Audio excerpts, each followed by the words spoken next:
Hey there, friends. A little bit of a disturbing story that I'm bringing you today from Daytona Beach, Florida. It would appear that a man who was open carrying in his own yard and his 6-year-old child was also outside I'm not going to use the word attack because I don't want to bloviate, but it would appear that, according to reports, that his 6-year-old daughter was chased up the stairs and into their home by a 20-pound pit bull from next door. Now, you will know that a 20-pound pit bull is not a large pit bull.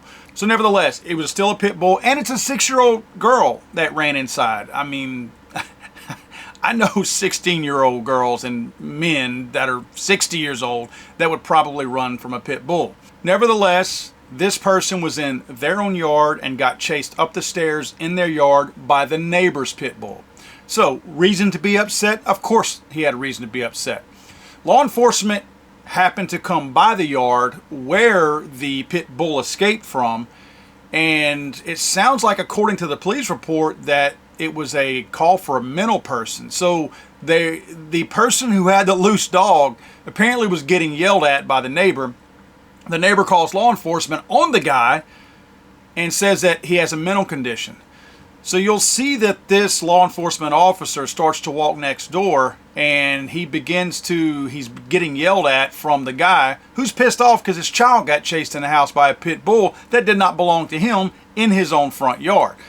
And the law enforcement officer does not handle this properly. Now, I would like to give a shout out to James Madison Audits. That's where I got this information from. I cannot find this body cam footage anywhere else online, so I'm using some from his own video, so I wanted to make sure I give him a shout out on that, so I appreciate him doing that. But a couple of things that I want to share with you real quick. First of all, you will know that Florida passed what they like to call constitutional carry this past year, but it is not true constitutional carry. You still can't open carry in the state of Florida in a public place. Now you can carry without having to get a concealed carry permit, but you still cannot open carry. Now, notice I said public. According to the statute, it's got all kinds of wording in there about what you cannot do. But if you look in section 790 of the Florida statute, you will notice under number 3 where it says lawful uses, the provisions of 790 do not apply in the following instances, and despite such sections, it is lawful for the following persons to own, possess, and lawfully use firearms and other weapons, ammunition, and supplies for lawful purposes. You got to scroll all the way down to letter N, where it clearly states a person possessing arms at his or her home or place of business. Now notice it doesn't say a person possessing arms in his or her home. It says at his or her home. That's extremely important, because if it said in, they would be saying that this guy could not carry out in the yard, but he could in his house. This says at his or her home. His yard is his home. He can lawfully carry a firearm openly in his yard without any permission and any kind of a permit. Now, clearly, these law enforcement officers do not know the law. They are seen looking on their phones, trying to Google, no doubt, what the actual law is, because this guy has remained calm throughout the entire instance and has told them where to look. He even told them 790 covers it. What crime have I committed here? Open carry. It's private property. Doesn't matter. Yes, it does. Want to bet? 790 covers it. These guys are now Googling because they realize, oh crap, this guy might be right. Now, you will also notice in the police report a few things that they falsify, because the camera that they are wearing here actually points out that they are lying. Of course, they say that they attempted to de-escalate the situation, which they really didn't. They told him to calm down, but understandably, the guy was upset because his 6-year-old daughter just got chased by a pit bull on his front porch. They also say that D1's hands, that's the suspect here, or the guy, the homeowner, his hands were in close proximity to the gun. My hands are always in close proximity to my gun, because if my gun is on my side, my hands are always within 4 or 5 feet from them. That's close proximity. This guy was not reaching for his gun. The video proves that. In fact, his arms were calmly and lazily at his side. He was not even in some kind of a ready position. And they say the reason why they handcuffed him is because of his aggressive nature, which his aggressive nature was non-existent. This guy was clearly aggravated. He said why he was aggravated. He stated openly and clearly why he was aggravated. He did not threaten the police at any moment, did not even threaten the neighbor. The man was not threatening anybody. He was clearly, and obviously, if you're a law enforcement officer, you should know this. Why is this person agitated? Because his 6-year-old child got chased up the stairs of his own home by a pit bull. You think we sent the dog over here on purpose? It happens all the time. She lets it out. Okay, we're trying to deal with it. Take it easy. It's nothing to Slow take it down. easy. My damn child's getting chased by a pit bull. Chase your kid, you see what happens. Hey, man, take it easy. It's wrong, man. If it happened to your kids, it'd be the same way. Put your hands up. It's your house, Put my your hands. house. Put your hands up. My hands are Put your okay. hands up. He wants you to do something about a pit bull chasing his child. He's not made any threats or any actions towards you of any threatening nature. Now, since then, the charges have been dropped because these people knew they were wrong, and somebody eventually found the old Google machine that told them that this man was legally carrying in his own yard. Not that he should need permission anyway, but they at least had it in writing and proved themselves wrong. I would like to point out that this man is unarmed right now. Now, he likely has other guns. By the way, they went into his home illegally, according to James Madison audits. You might want to go check his video out. No warrant or anything like that, and they went into his home. But this man does not have a firearm right now. This man was disarmed. His Glock 26, the magazine, 13 rounds of ammunition were all tagged into evidence, and it's going to remain in an evidence locker until, guess what, the trial, because this man is suing this police department.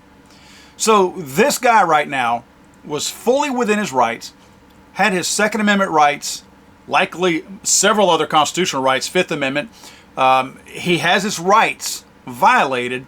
His civil rights are violated. He's kneeling down in the sun in his own front yard because of nothing he did wrong. Nothing he did wrong. Because of a mistake on the part, and really ignorance on the part of law enforcement, because they just didn't know. So this man, if he only had one gun, is now defenseless.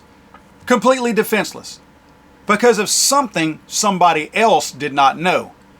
Because of something he didn't do wrong. He has his firearm illegally taken from him, put it in an evidence locker, and he will not see it again until he wins this case, which he'll win the case. He'll absolutely, somebody's writing a check to this man at some point.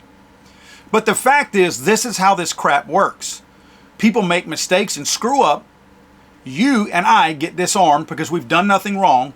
And then at the end of it, they want to give you a big hug and say, sorry about that.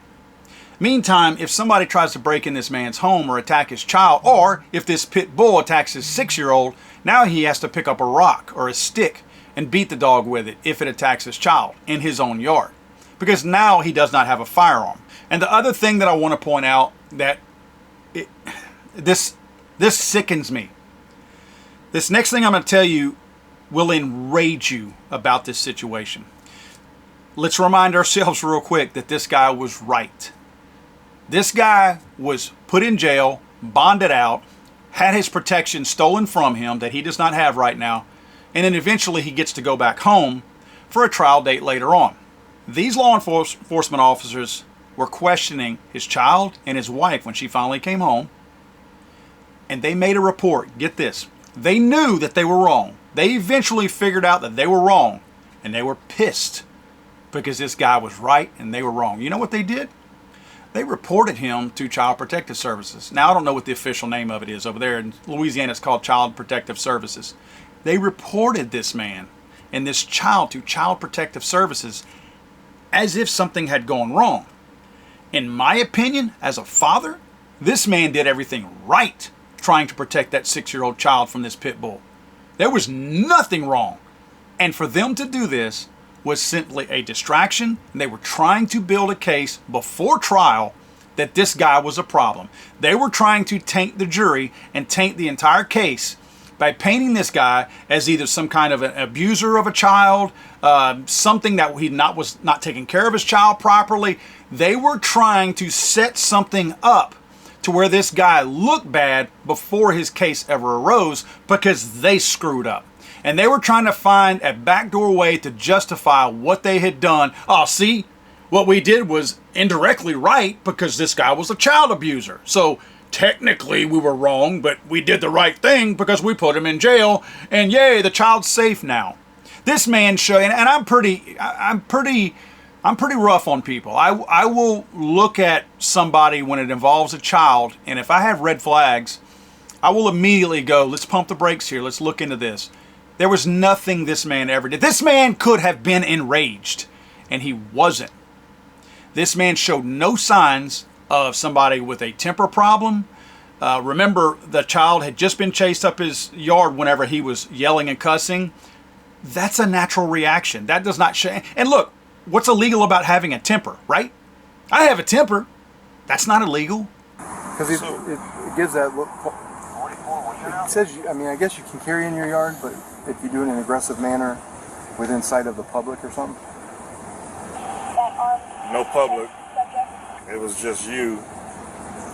You walked in his yard, or you just walked? I walked over there. Just walking up. Because to get the dog off of his request. He's screaming and cursing at me. Yeah. So disorderly. So I was just trying to calm him down a little bit because he's telling me to come get this dog, screaming at the top of his lungs. Take it easy. I walked over. He's got his gun on. I can carry a gun and have a temper. As long as I'm not brandishing or shooting somebody with my gun, I've done nothing wrong. I can be as mad as I want and yell all the 4-letter words that I want to at the top of my lungs, especially when I'm in my own front yard. And I have broken no laws. This man broke no laws. These people trying to fabricate a story against him makes me sick, because let me tell you why. It ain't just about the man. They were willing to have this 6-year-old child removed from this house just because they had screwed up. Do you understand how devious that is? Do you understand how sick and twisted that is for a human being knowing somebody else had done nothing wrong, but because they were trying to cover their own tracks, they were willing to have that child separated from their parents and taken away based on nothing just because they're trying to retaliate? That sickens me, man. God save the Queen, man. I'm sorry, I thought this was America.